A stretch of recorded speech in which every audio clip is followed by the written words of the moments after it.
Ladies and gentlemen, if any bulletins on the European situation are received, they will be presented during the course of the Good News program. Now, Maxwell House Coffee presents Good News of 1939.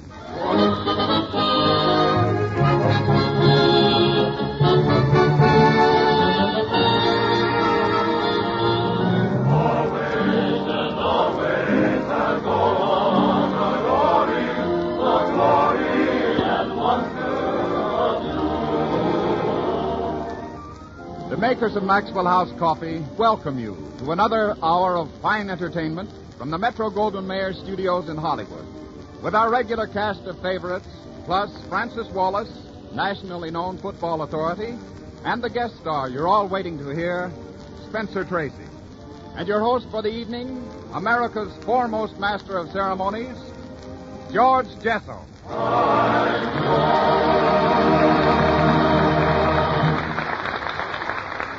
Thank you, Ted Pearson, and good evening, ladies and gentlemen. I feel very honored this evening that I've been called upon to appear as your surprise master of ceremonies. Surprise. I've been standing by since June.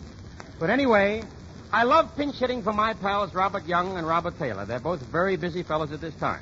Bob Taylor with a new picture in which he stars with Wallace Beery called Stand Up and Fight, and Bob Young doing some final scenes in Joan Crawford's new picture, The Shining Hour. They've asked me to substitute for them, so here I am. And why not? I've been on the screen. And what have they got that makes me photograph like a moose, huh? But anyway, photography is an interesting thing. With the different physical methods that they have of photographing you, I think it's always best. Hey, all right, fellas. Just Rock, more impulse up. Say, what's going on here? He's the man for me and you. What is this? Rock.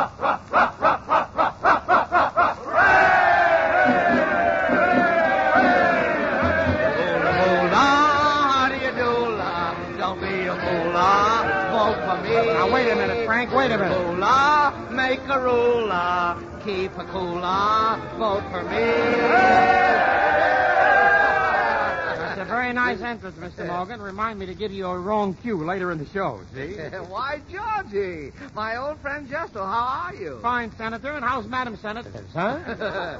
Well, I wouldn't know, Georgie. I haven't been home for days, they tell me.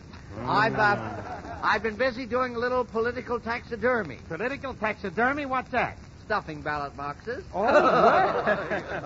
That's what I like about you, Frank. You're a thief after my own heart. Well, what's the difference? A few votes, more or less. I'm bound to be elected by a huge majority anyhow, on account of my record. Your record? You mean you've burned it? Yes. What? Oh, no, I'm speaking of my public record, Georgie. I'm talking about my private life. The voters want a man they can trust, and I'm known all over the country as a model citizen, a man of regular habits. Oh, now, Frank, don't make those fantastic claims. What? Your regular habits. Yes. It's only 3 nights ago you were arrested for whistling at a strange woman on Hollywood Boulevard. Yeah. Well, that's one of my regular habits. Oh, well, look. You know, Frank, you'd let me manage your campaign. I'd keep you out of trouble. I handled a campaign for a man back east, and in 2 days I got him 40,000 votes. Honestly? What's the difference? I got him, didn't I? And all's fair in love and politics. The main thing is to know where to find the votes. Oh, don't worry about me finding the votes. I spent the whole day today canvassing the colleges.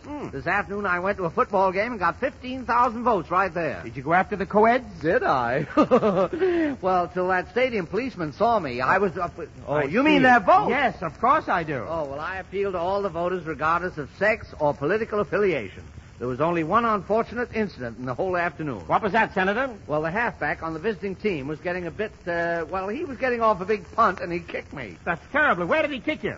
Right on the 50-yard line. Oh. Why, I could barely limp over to the bandstand. Bandstand? What were you doing at the bandstand? Oh, didn't you ever hear of my career in college?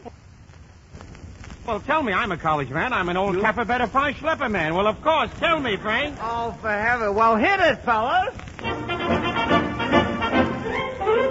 At every football game, I don't know who's to blame, but no one talks about the college band. Where I come from, I swear, it's a different story there. The folks who've got a college band, what am? Oh, man, what more they've got a nifty leader, man. What more, he's just the bestest in the land. I'm so high-stepping. I'm full of peppin'. They call me friends, the college leader man. His alma mater, to think he's hotter than any other leader of a band. I saw her swinging, I saw her trucking, parading by the people in the stand. And folks who come down don't yell for touchdown. They yell for friend, the college leader man. Believe me, what a tempo I can hit makes you want to sway. Now his tempo will gain the fifth. There he goes again the other way. You take the fullback, you take the halfback, and every football hero in the land. But you've got music, Yeah! and you've got heaven. Yeah! When you've got friends, the college leader man. Oh, what a man! What a man is Fran, the leader of the band.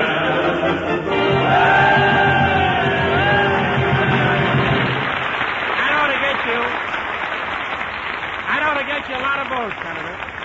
And now, ladies and gentlemen, here comes Fanny Bryce as that nerve-tearing rascal, Baby Snooks.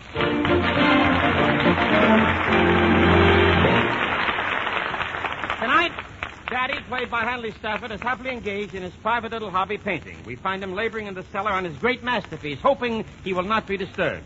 But fate is indeed unkind. Listen. Who is it? Oh, Daddy. Oh, it's you.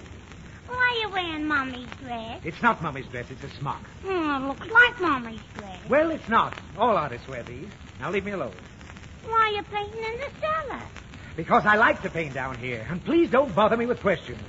Last night you was painting in the kitchen. I know, but I like to paint the cellar better. Why? Because the light is better. Besides, it gives me more the feeling of the true artist. Cramped quarters, dreary looking. Yes, it inspires me. Now, do you understand why I like to paint in the cellar? Yes, Daddy. Mama kicked you out of the kitchen. You mind your own business. Why, all great artists painted under difficulties.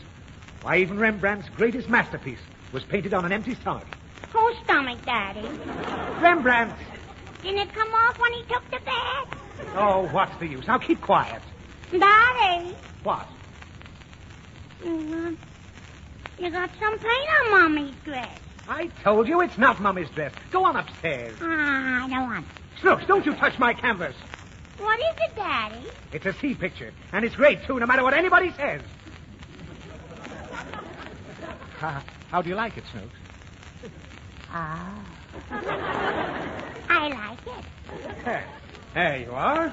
A child judges art instinctively. Of course she likes it. I'm going to call this picture Fate. Why? Well, you see that little boat being tossed about by those high waves? Mm-hmm. And you notice that sailor on board with his hands raised to heaven? Mm-hmm. Well, he has faith that he'll be rescued. What's fate, Daddy? Well, you can see the boat, and you can see the sailor. Mm-hmm. But if I told you there was a Frankfurter on that boat, and you believed me, that would be faith. Understand? Mm-hmm. All right, what is faith? A Frankfurt on a boat. Oh, go away. Let me finish this painting. I want to stay here, Daddy. Then sit in the corner and play. What shall I do, Daddy? Do nothing. Well, how will I know when I'm finished? Oh, for heaven's sake. Here, take this crayon and draw on a piece of paper. What shall I draw, Dad? Anything. Guess I'll have to highlight the side of this boat a little. I'll be very steady and careful. Just a touch. Daddy! Oh, Snooks! Don't yell like that. Why? You made me smudge my painting. What do you want? How many kinds of milk is there? Oh, I don't know. 5 or 6, I guess. There's buttermilk and whole milk, skim milk. A milk of magnesia? No. Why do you want to know how many kinds of milk there are? I'm drawing a picture of a cow. Well? I want to know how many faucets to put on it. Stop that nonsense. Now draw something else. All right.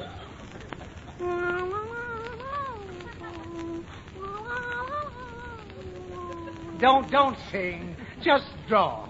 Why? Because you make me nervous. My hand shakes. Now keep quiet while I darken this wave. Easy. Daddy! Oh, you made me spoil it again. What is it? I drawed a picture. Picture? What, that horrible mess? What is it supposed to be? Uncle Louie. Snooks, you know as well as I do, that doesn't look very much like Uncle Louie. Don't it? No.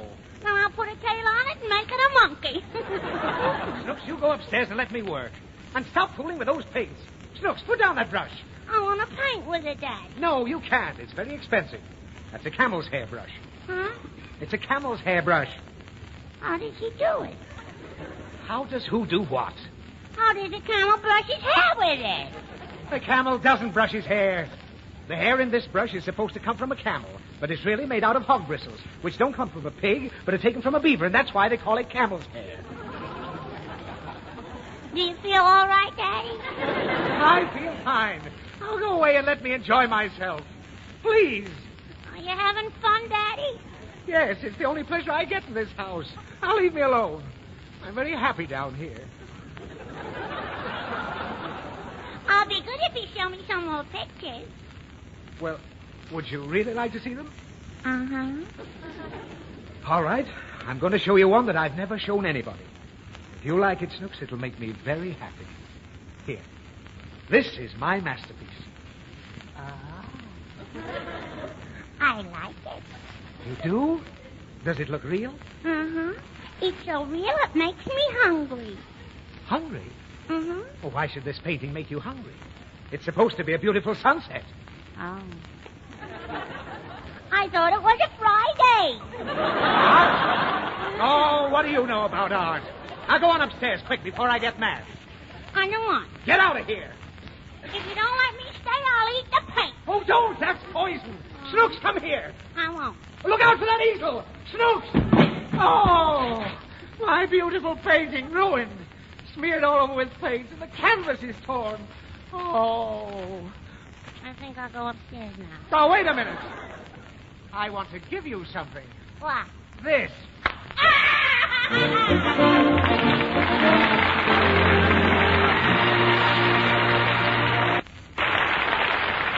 And now here's the young Irish lad whose singing always gives me a thrill. Believe me, 'tis a pleasure to introduce me old friend Phil Reagan singing With You on Me Mind. Go ahead, me boy, go ahead.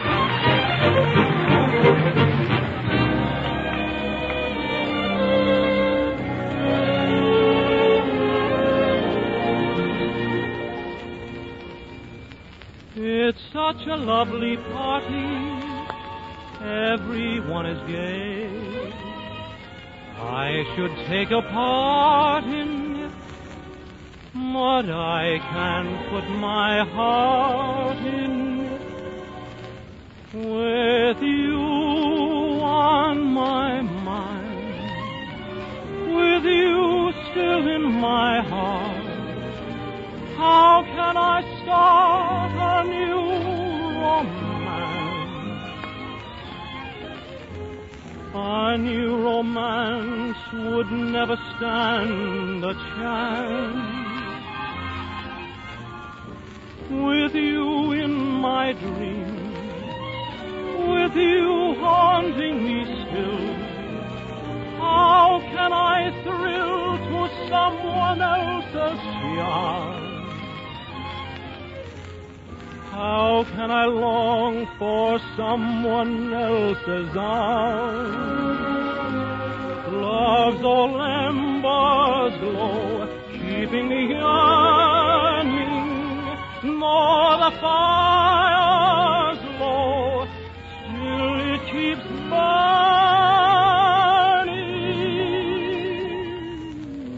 With you on my mind, with me telling of you, somebody new would just be bored with me. And I'd be bored as I could be with other company. With you on my mind, love's old embers glow, keeping me yearning. Nor the fire's low, still it keeps burning.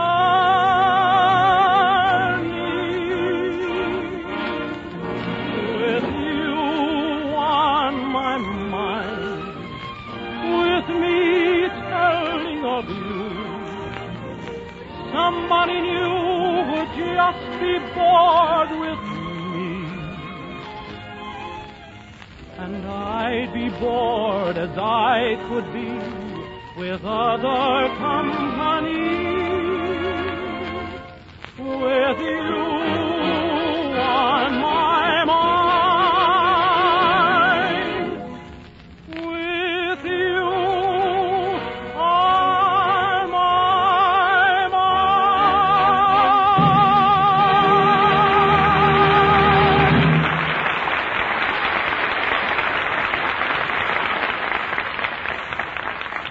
Ladies and gentlemen, last night I had the pleasure of seeing the new Clark Gable Myrna Loy picture, Too Hot to Handle, which the critics predict will one of be the biggest hits of the movie season. It's a picture full of thrills and some of the most sensational photography of a primitive country that I've ever seen.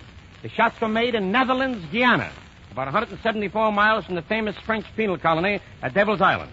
The men responsible for this part of the picture are with us tonight, Clyde Devine, a cameraman, and Dick Rosson, director. Dick, Clyde, I understand that you were down in Netherlands, Guyana, for about 6 weeks. That's right, George. Clyde, I've always had an ambition to appear in a theater down there. I can just close my eyes and see my names in lights. George Jessel at Lowe's, Netherlands, Guyana. Ah. I wish you'd been there last summer, although we didn't have much time to go to shows. You were on a rush assignment, weren't you, Clyde? Well, just to give you an idea, when we were starting down there, we saw posters of Too Hot to Handle in Miami, Florida. We really hustled, George. We airmailed all our film as soon as it was shot. Of course.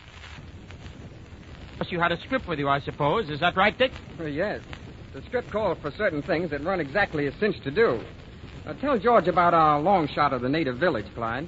Well, we were taking shots of a little native village right in the middle of the thickest jungle I ever saw. Yeah, just let me interrupt a second, Clyde. Ladies and gentlemen, Mr. Devine is one cameraman that's a connoisseur of jungles. He spent 2 years in Africa filming Prey to Horn. Never got lost in a jungle, but it took him 2 hours to find an exit from the Coliseum last Saturday at the football game. Go ahead. Go right ahead. Well, anyway, George, we were photographing this native village, and we received an order from Hollywood for a long shot of it. So? Well, you know that all you do in a long shot is to get a long ways from your subject, aim the camera at it, and crank it. But the trouble with this long shot was that the jungle was tight around the village, and you couldn't haul your camera back into the woods and shoot because the jungle was so thick. Couldn't you get up on a hill and shoot down? Could have, except for one thing. What was that? No hill. Oh. Whole country was as flat as a pool table, George. Like my singing. I understand, of course. Well, as a matter of fact, it was a physical impossibility to get a long shot of the village. I see. Well, what did you do, boys? We found a tree about 125 feet high. Spent 2 days cutting away branches that shut off the view, and rigged up a block and tackle and hoisted the 300-pound camera 100 feet up the tree. Then I climbed up and cranked out a long shot. And I remember that shot in the picture. Now, tell me, Dick Rosson, did you have any other tough assignments? Why, yes. We were supposed to photograph an actor carrying another fellow in his arms and wading into the river till he reached an airplane, then putting him aboard. We lined up the shot down by the bank of the river with a lot of natives standing around watching. And our man was just about to step into the river when one of the chiefs rushed into the scene and commanded us to stop. A mere native chief gives orders to a director? Why, they can't do that. In Netherlands, Guyana, they can. I see. Well, George, the chief sent up to the village and had somebody bring down a lot of fresh-killed beef and just dipped it into the stream. When he took it out, there was no more meat on it. Stripped clean as a whistle. Sharks? No, they were piranhas, a little cannibal fish. Their teeth are so sharp that, well, they can take a bite out of your leg without you even feeling it. Yeah, like Eddie Cantor. I know. Now, I remember that shot in the picture, too, and I think you wound up taking the chap in the plane in a canoe. Is that right? That's right. The fish don't eat canoes. If they did, that really would be news. Well, boys, it's a great picture, and no wonder. When you have a fine producer like Larry Weingarten, you're bound to get great entertainment. With a director like Jack Conway and stars like Clark Gable and Myrna Loy, with Walter Connolly, Walter Pigson, and Leo Carrillo. The picture is a thrill-a-minute all the way. And the contribution that you fellas made will never be forgotten. Thank you, Dick Rosson and Clyde Devine. Now, Ted Pearson. Thank you, George. Friends, let me ask you, how long has it been since you've sat back in your chair after breakfast or after dinner and exclaimed, Say, that was one grand cup of coffee. Well, my guess is that because thousands more are drinking Maxwell House these days, why, naturally, more people are saying just that about their cup of coffee. Here's the reason. Everybody who's drinking Maxwell House today is enjoying coffee that's even richer and more delicious than ever before. So let me ask you, have you tried Maxwell House lately? If you haven't, then we believe you're missing the greatest coffee pleasure in your life. You see, Maxwell House coffee has actually been improved in two important ways. First, this already superb blend of the world's choice coffees has been still further enriched. You'll taste this extra richness with your very first cup. You'll notice a new smoothness and mellowness that'll satisfy you, we believe, beyond any coffee you've ever known. second, This wonderfully enriched Maxwell House blend is now roasted by a new process called radiant roast. Now, radiant heat penetrates each coffee bean, gives it not just a surface roasting, but roasts it evenly through and through. Naturally, this means still more full flavor in your cup of coffee. and that extra flavor, friends, is what you're missing if you haven't tried Maxwell House coffee lately. Discover this better coffee. It's at your grocer's now in the same familiar blue super vacuum can you've always known. Tomorrow, enjoy this coffee that now more than ever is good to the last drop.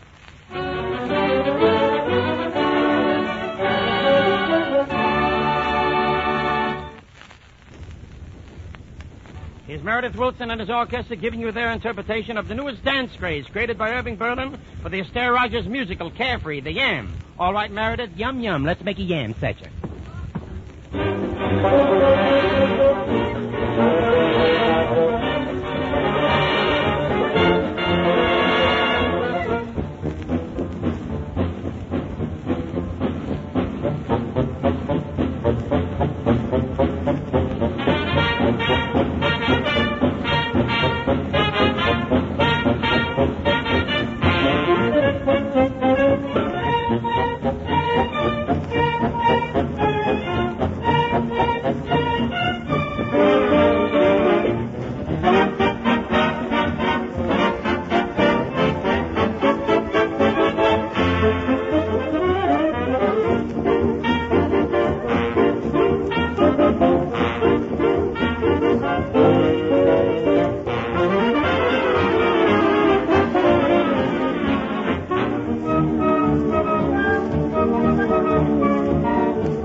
Mr. Jessel. Yes, Meredith, what is it? Clyde DeVinna wants you to introduce him to Frank Morgan. On the level, Clyde, do you mean that? Yes, I've been wanting to meet him the worst way. Well, any way you meet Morgan, that's the worst way, I'll tell you. Whatever you want, all right. Say, Frank! Frank! Well, that's the last time I play cards with those musicians. Those fellas cheat. Now, wait a minute, Frank. Don't What? you accuse my men of sharp practice. No, Wilson's men don't practice at all. There. Well, all I know is I sat there with 3 aces full, and that thieving piccolo player comes up with a straight flush ace high. So the guy had a straight flush. What makes you think he's cheating? Well, I know what I dealt him. Frank, take those kings out of your sleeve and shake hands with Clyde DeVinna. Oh, yes. I know your brother, Andy DeVinna. Divine. I think it's Ducky, too. He's a nice kid. No relation, Mr. Morgan. No, Frank, this man is Clyde DeVinna. He fools with cameras. He is also a registered voter. Oh, cameras, huh? Yes, Frank. That should lead you into 4 minutes of fast lies. Mr. DeVinna, I am profoundly interested in anybody that loves photography, especially the vast army of fellows like yourself, the Dubs. Dubs? You're an expert cameraman, huh, Morgan? Am I? Who do you think invented the slow motion? Two Scotchmen reaching for a dinner check. A cheap quip worthy of the variety stages. Yeah. I wish I could get on one, too. What do you think of that? Don't try to change the subject. I could talk for hours of my stage career. I'm talking to Mr. DeVinna now about photography. Tell me, sir, do you get your snaps developed at the drugstore? Don't apologize. My friend is as good a place as any. Frank, Mr. DeVinna has done quite a bit of work with the camera. His last assignment was too hot to handle. It was. They should have sent for me. Well, nothing's too hot for Morgan to handle. Why, when I was a newsreel cameraman, I spent 4 successive years covering the beauty contest in Atlantic City. I didn't get any pictures, but I did plenty of work in the darkroom. It's surprising what you can develop there. Mr. Morgan, I used to be a newsreel cameraman myself. You were? Then you must remember me. I made my reputation in 1924, covering the coronation speech of the King of Baronia and the eruption of Mount Vesuvius. Oh, now, wait a minute, Mr. Morgan. Both those things happened on the same day, 3,000 miles apart. Oh, they did? Yes. How could you be in both places at the same time? How could I be in both places? Yes, well, that year I was leading a double life. I still don't understand it, Mr. Morgan. Skepticism is every man's privilege. Nevertheless, I got both pictures. Well, all I can say is that a shot of the Vesuvius eruption and the King's coronation address should be pretty valuable. Well, they've been worth a fortune, my friend, had I not made a careless oversight which resulted in a double exposure. Really? What happened? Well, we ran the film in the projection room, and as soon as the king began to speak, molten lava ran out of his mouth, smoke poured out of his ears, and believe it or not, his coattails were on fire. Oh. Now, this is going too far, fellas. I don't believe it myself. Well, Mr. Morgan, I covered the first transatlantic flight in 1923. Is that so? Excuse me, gentlemen. Did you know that the average annual rainfall in New Jersey is 13.5 inches? What's that got to do with photography? Nothing, but I haven't said anything since page 2. All right, go ahead with your camera work. Jessel, for a man who knows but nothing about photography, you're being very negative. Oh, I didn't do that either. What were you saying, DeVinna? I meant to ask you, Mr. Morgan, have you had any experience with three-dimensional photography? Son, I solved all the problems of three-dimensional photography and three-dimensional projection in the year 1922. When I had it perfected, I took a picture of a locomotive speeding along at 60 miles an hour and projected it before an audience at the Pismo Avenue Theater in Long Beach, California. Well, what happened? Well, it was so real, the locomotive ran right off the screen and killed 50 people. It'll never be popular. What was your first experience as a cameraman, Mr. Morgan? My first experience, Clyde, oh, gracious, I'll never forget it. I was a cub on the old New York Sphere at the time, and the city editor sent me down to get pictures of the arrival of Fulton's new invention, the steamboat, when it arrived in New York Harbor. But, Mr. Morgan, the steamboat was invented in 1845. That's right, but there were no cameras in those days. I went down to the harbor, a raw country boy, apples in my cheeks, stars in my eyes, and a pawn ticket in my pocket. A pawn ticket? Yes, I'd had to pawn an heirloom, my grandfather's fine old watch, to get money for my camera. You must have got a pretty good camera with all that money. Well, no. Even in those days, you couldn't get much of a camera for 28 cents. What did my grandfather care about the time? 28 cents? Well, a small sum, no doubt, but my ingenuity was equal to the challenge. I found an old Maxwell House coffee can, bored a hole in the end of it, bought a percolator top in the dime store for a lens, and constructed an ingenious shutter with a pair of old sugar tongs. I rushed to the pier and stood with the other photographers waiting for the historic event. I suppose the other boys had pretty classy equipment, didn't they? Did they? $8 million worth of cameras were on the pier that day. Graflex, reflex, duplex, triplex, and Kleenex. I'll never forget how they simpered at me when I arrived with my homemade coffee can camera. Well, did you really hope to get a picture? My confidence never flagged, but just as the pretty craft slid trimly into a slip, a cowardly representative of the Daily Bugle gave me a push from the rear. I can feel it to this day, and dumped me into the churning waters of the North River. Oh, what a terrible break. Never fear. A Morgan turns misfortune into opportunity. There I was, 6 feet underwater as the Claremont passed above me. And what did I do? I focused carefully and made a daring underwater shot, the first angle shot in history. Having snapped the shutter, I rose to the surface, swam ashore with the camera between my teeth, and rushed home, still dripping, to develop my precious film. To save time, I poured the solution right into the camera.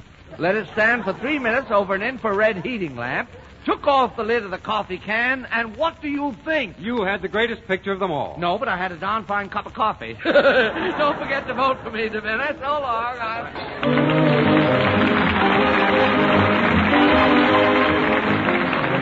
Well, folks, I imagine you won't need more than one guess to tell what comes next in the order of the evening. That's right. That cheery custom of ours, a moment of relaxation over a steaming, fragrant cup of the new Maxwell House coffee. But first, a special announcement. General Foods Corporation invites you to hear the new Joe Penner Show, presented by Huskies, the tempting new whole wheat cereal. It starts next week. Consult your local newspaper for time and station. Yes, sir, Joe Penner will be back next Thursday night. And now, Meredith, you pour out some music. We'll pour the Maxwell House coffee that goes with it. We now pause briefly for station identification.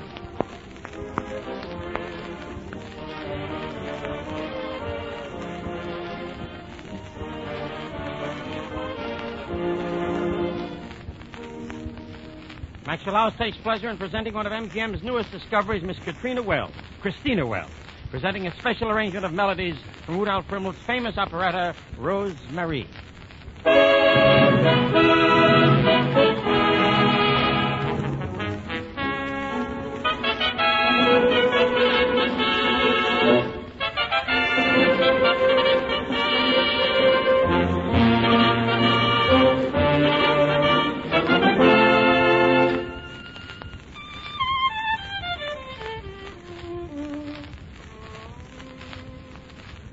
When I'm calling you,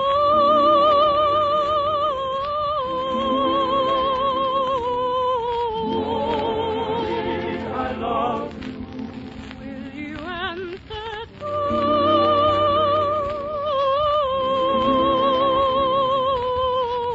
Always dream of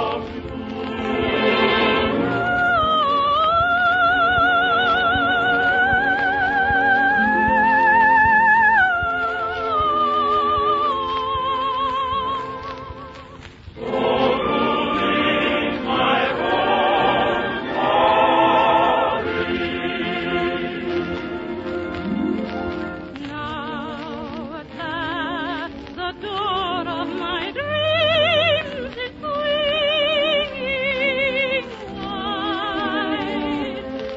Here upon the threshold lives the happy bride.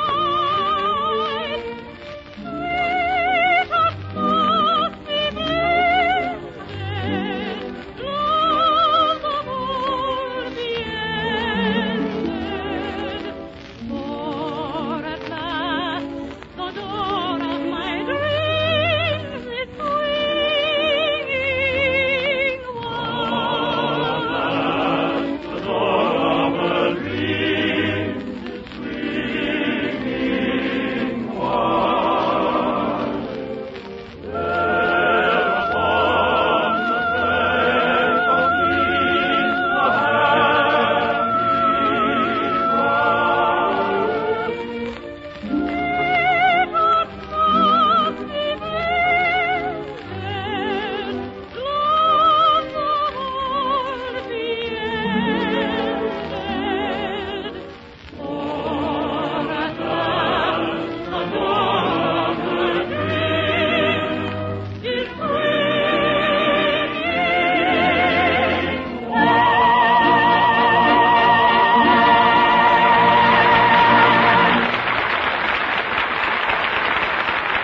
Well, Christina, good luck. Maxwell House now has the honor to present the second in our fall series in the MGM Theater of the Year, Spencer Tracy and Rita Johnson, in scenes adapted from the Andreev's play. From Andreev's play. Hi, Spencer. He Who Gets Slapped. It is a story that is always old and always new. The story of a clown who laughs to hide his tears. The clown in our radio adaptation will be played by Spencer Tracy. When the story begins, he's not a clown. Until recently, he was a distinguished scientist. But fate has slapped him in the face. And so he decided to follow a new profession. As our scene opens, we find him a gentleman in immaculate evening clothes, sitting in a box at the circus long after the performance is over. The attendants are beginning to clean up the arena. One of them speaks to the magnificently dressed gentleman.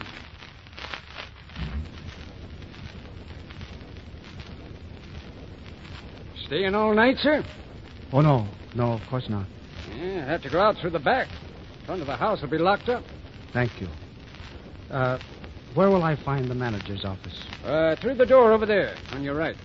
Over there? Yes, sir. There, where those two clowns are just coming out. Oh, yes. Thank you.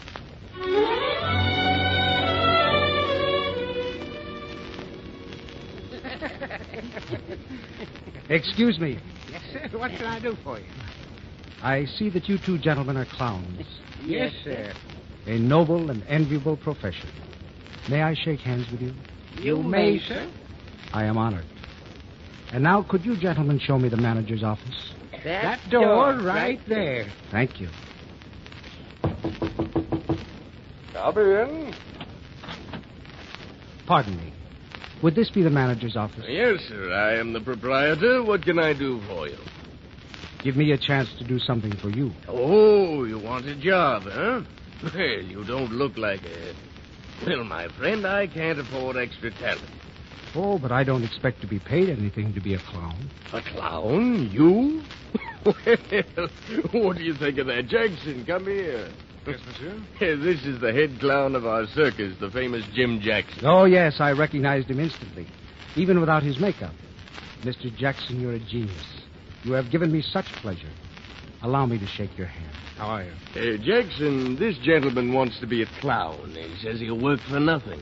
No pay? Oh, that won't do. We have our union. Let's see you grin. Like this. How's that? Wider, broader. That's better. What else can you do? I can be slapped. That's no good. You see, my friend, clowns have to make the audience laugh. They'll laugh when I'm slapped. They laughed when it happened before. Oh, you clowned before then? Not professionally. But, my friend, all clowns get slapped. Yes, but they don't make speeches first. Speeches? Yes, about science. I know all about science or art or philosophy, whatever you like. I'm beginning to see his idea. Yeah, there's something about him like a scientist and man of importance. Tell me, monsieur, you impress them first by what you say. Is that right? Yes. But can I say anything I please? Wise, important things? Sure, but we won't let you finish. One of the clowns will slap you down. Just what happens in the world outside. And people will call me he who gets slapped. He who gets slapped. Not bad. And so I have found a name for myself, my friends. Call me he. All right, he. Try this. Oh, wait a minute. He who gets slapped. Why, yes, of course. That's just the way it was. The way it was? Yes. It was funny, wasn't it?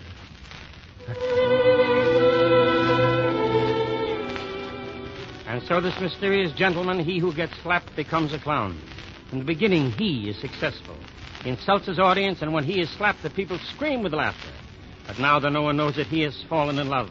A beautiful young girl, the daughter of a penniless Italian count, has joined the troupe as a bareback rider. And from the first day, he has paid her delicate, scarcely noticeable attentions. But the beautiful Consuelo would be the last to guess that he is in love with her. Her heart belongs to Bazzano, the handsome young bareback rider who works with her in the ring. But she likes the clown, and one evening while the show is on, he has just finished his act. Congratulations, P. You were wonderful tonight. Thank you. Oh, but your costume, you poor dear, it's torn to pieces. It always is when I come off. Well, you're forever doing nice things for me, so now I can do something for you. Look, that beautiful red heart on your chest is about to fall off. Let me sew it on for you. If it wouldn't be too much trouble. No, sit down there. It won't take a second. There. I saw you and Papa Boucher watching our act from the tunnel. You stand in the same place every night. Beauty of form, beauty of line, beauty of rhythm. Oh, where do you learn such fancy speeches? Your mouth is so funny. Did you paint that laugh on yourself?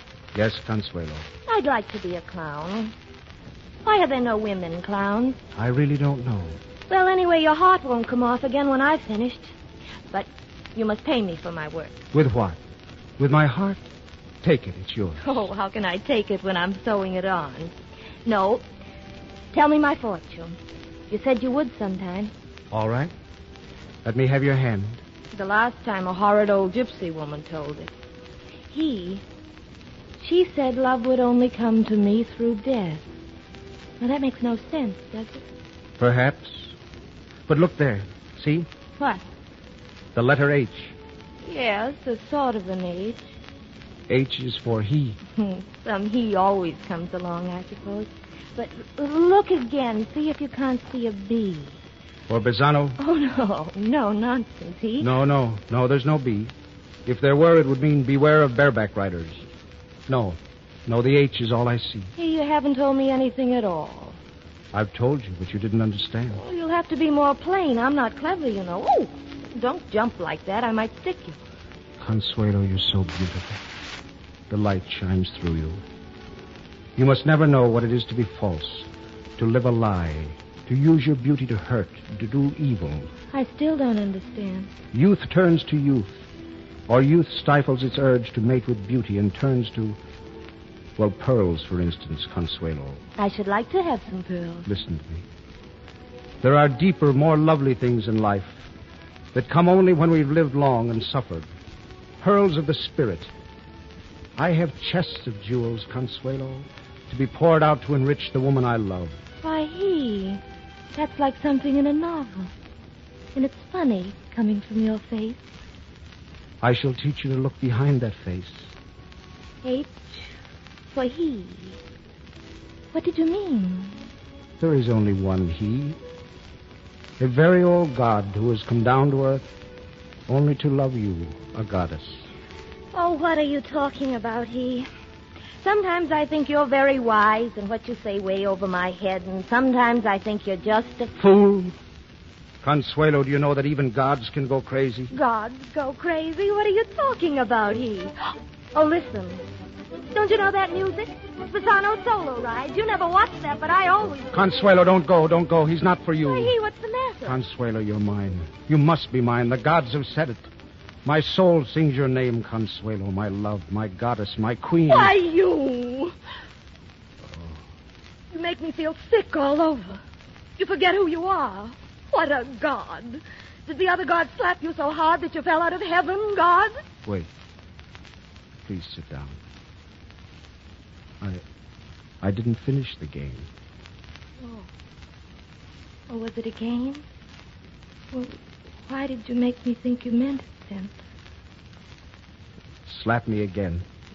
I'm sorry I slapped you. Now you're funny. Please strike me again. I won't ever do that, I want you to. It's part of the game. There, dear, I am the court fool who loves his queen. Didn't they teach you that every queen has a fool? He who gets slapped if he presumes. But I'm not a queen, foolish he. The queen of beauty. And beauty must have her fool.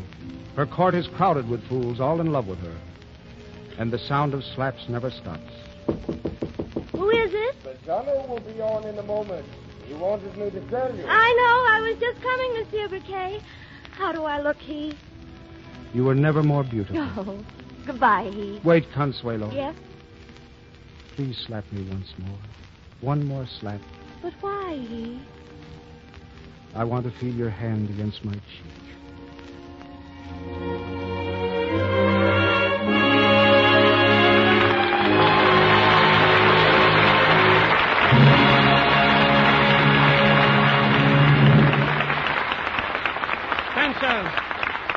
Magnificent. Another great performance added to the many. And to you, Miss Johnson, oh, if I were younger and unattached. But be still, my tired soul. Play, Meredith, play.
So many people have requested them, so here's another of those good news satires. This one's titled, If Men Attended Fashion Shows as Women Do. Frank Morgan and Spencer Tracy are just entering Meredith Law Wilson's exclusive tailor salon to see the annual Fall Fashion Review. They're met at the door by the famous fashion designer, Law Wilson himself. Hello there, Morgan and Tracy. My, it was certainly darling of you two to come. Well, I'm simply dying to see your new styles for fall. I'll bet they're scrumptious. Yes, and I just need oodles of things, too, Wilson. I really haven't a stitch to my back. Are you going to show anything new in undies? Undies.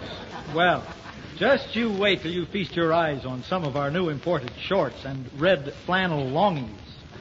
They're positively stunning. How about pajamas? Do you think you might have anything with hiking boots and socks to match? I walk in my sleep. Maybe some little thing in a beige scarlet.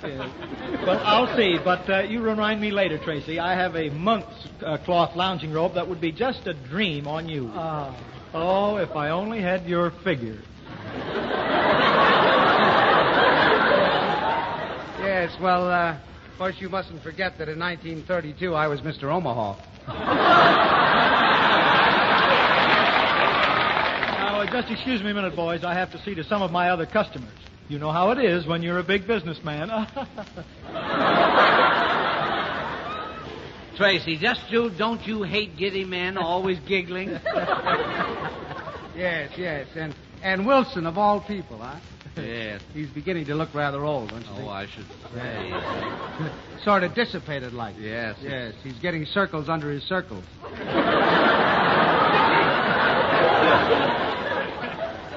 Yes, I think his schoolboy complexion is graduating. Say, Morgan, Yeah. don't look now, but isn't that Georgie Jessel over there? Where? Oh, right over there. Yes. Wearing that little fur hat with the flesh-colored crown. Hat? Why, that's his head. He's getting bald. He's seen us. Here he comes. Well, hello, boys. I just left Charlie Moskowitz trying on a new muffler, and isn't the ducky running into you, too, like this? Uh-huh. And Tracy, what a perfectly precious snap-brim Adam hat with a two-color band. Do you mind if I try it on? Oh, no, I really hate to take it off. My hair is a sight, but here. Oh, thanks, heaps. I just wish I had a mirror here. How does it look on me, boys? Adorable, Jessel. What do you think, Morgan? Uh-huh. What's the matter, Morgan? Cat got your tongue? Jessel, you know good and well why I'm angry with you. Having your tailor copy my blue herringbone tweed cutaway. Well, the only reason why I had it copied is because it looks so ravishing on you. Oh, well, that's different. I did look rather willowy in it, didn't I? But truthfully, Jessel, I thought you looked even better in it than I did.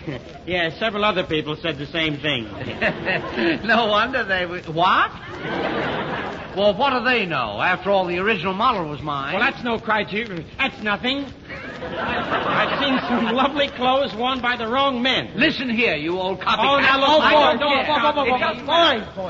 Quiet. The fashion show is starting. Welcome, men, and good afternoon. We start our show by presenting this outstanding garment for the tall, slender, soft type of man. We call this our startled fawn number. Oh, isn't that lovely? Isn't that delicious? Isn't it gorgeous? This is a combination bathing suit and smoking jacket. Pure Angora wool with patch pocket tobacco pouch cut on the bias. Just the thing for hopping into the pool with your favorite pipe. It's a steal for a measly $179.87. Steal is right. It's practically highway robbery. Yes, I think Wilson charges too much for his things. You know what I do? I just remember the patterns of the outfits I like best, and then I have a little man who comes in and copies them for me on my own sewing machine. And for almost 1/3 the cost. Oh, you clever man.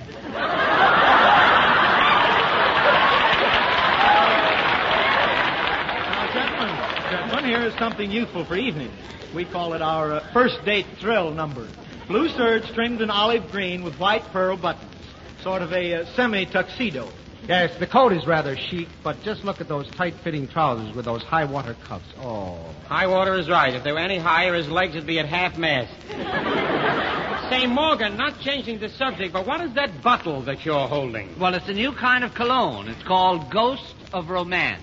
Ghost of Romance? Yeah. It sounds fascinating. Well, I use it mostly for after shaving. It's so smoothly, coolly, comfy on your facey.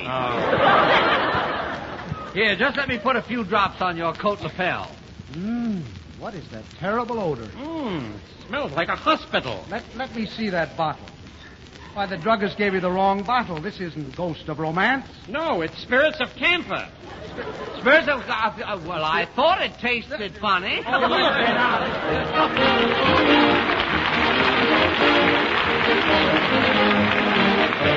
Now, Ted Pearson. Thank you, George.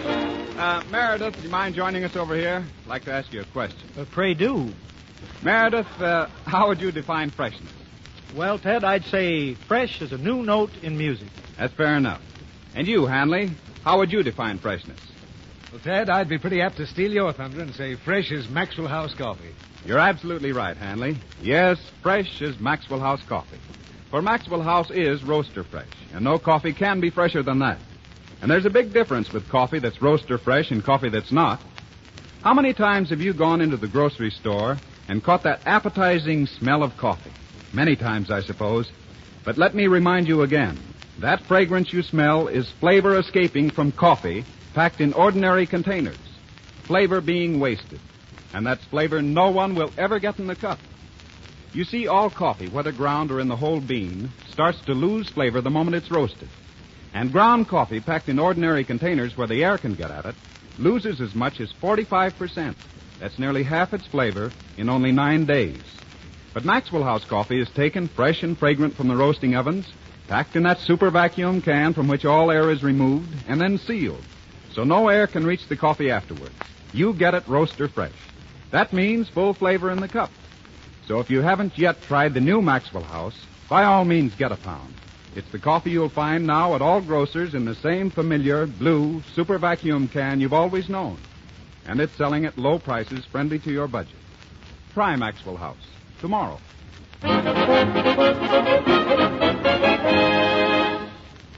The doors of our imaginary haven, the MGM concert hall, swing open, and you are again invited to listen to a beautiful melody from the pen of a great composer. Meredith Willson pays tribute to the immortal Tchaikovsky in bringing you one of his most enchanting and gracious melodies, The Sleeping Beauty.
We present now a special feature of tonight's program, a young man who is one of the country's foremost authorities on the national pastime for the fall, football. Here he is, ladies and gentlemen, Mr. Francis Wallace. Okay, Georgie, here's a list of Saturday's games. You call them off, and I'll predict them. Go ahead. Like to make a few dollars. Here we go. Number 1, Minnesota and Nebraska. Minnesota, especially if Brock is not in shape. Stanford and Santa Clara. Santa Clara because it has a better starting team. Ohio State and Indiana. Ohio State, despite the loss of Johnny Rabb. Notre Dame and Kansas. Notre Dame, my old alma mater. Texas Christian versus Arkansas. Texas Christian. Auburn and Tulane. Auburn. Auburn, my old alma mater. You mean the college at Auburn, George? No, I thought you meant the reform. Anyhow, who'll win the Columbia-Yale game? Columbia, and there's a long shot. Louisiana State and Texas. Louisiana State will snap back from last week's upset. Wisconsin and Marquette. Wisconsin. Michigan and Michigan State. Michigan. North Carolina and North Carolina State. North Carolina. Imagine 2 states like that, they can't think of a different name for the colleges. All right. Rice and Oklahoma. I'll take Rice. I'll take vanilla. Tell me. UCLA and Oregon. UCLA. Hey! Here's one for you. The Pitt-Temple game. Oh, I'll take a chance on Pitt.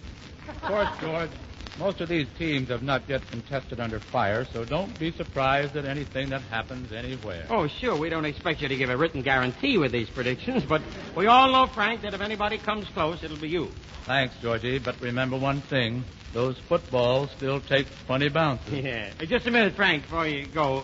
Don't forget to give me the $16 you lost to me last week when you picked Southern Cal. Don't forget that, will you? Okay, George, here you are. Thank you very much for coming, Frank.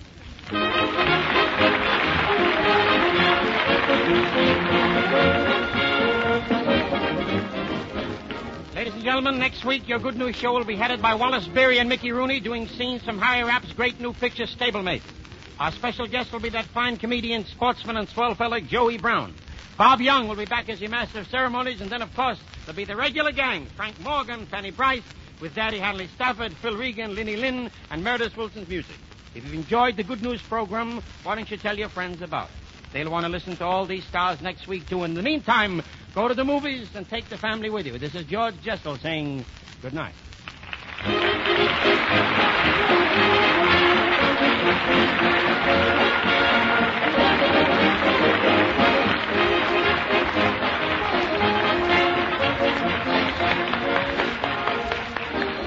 Ted Pearson saying good night and good luck for the makers of Maxwell House, the coffee that's always good to the last drop. This is the National Broadcasting Company.